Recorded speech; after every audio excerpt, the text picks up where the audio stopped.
So we're talking about answers to these bots, especially like Snarl. And it was quite funny. So we said, what about, someone said, what about a shield? I was like, well, we can't keep giving these bots shields. We're talking about Snarl, and we're talking about Star Saber and bots like that, and bots that struggle. And so, Ultimate Optimus is a very good example of this. So, he doesn't have a shield, he doesn't have any healing. So, what makes him particularly different than the rest? High damage. And so, for me, if you gave Snarl that huge amount of damage, but lacking survivability, I kind of get with that. And for me, that's where these sort of melee bots need to go. They need to have a huge amount of damage, a massive impact.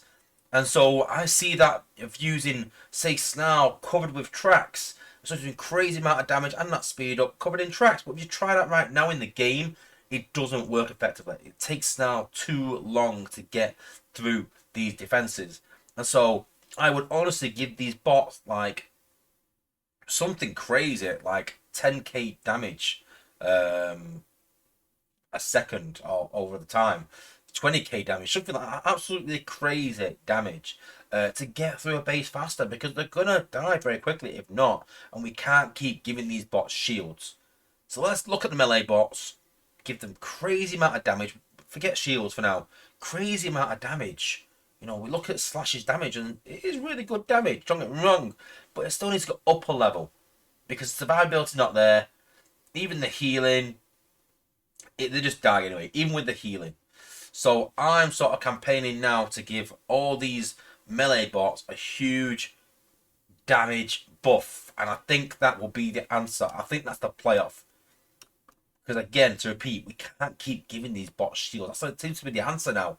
Let's give a bot a shield. That's what happened to Star Saber. And yes, it made him relevant, but he should have had a lot more damage, let's be honest. And I think the worry was lower levels, maybe. But I think it's worked with Ultimate Optimus. Again, 10k damage in an area is a crazy amount of damage, and it made him kind of desirable. So why not give Snarl that 10k damage in an area? You know, huge difference between the two, between Ultimate Optimus and Snarl. Absolutely huge. And that's where we need to sort of set the benchmark for these melee bots.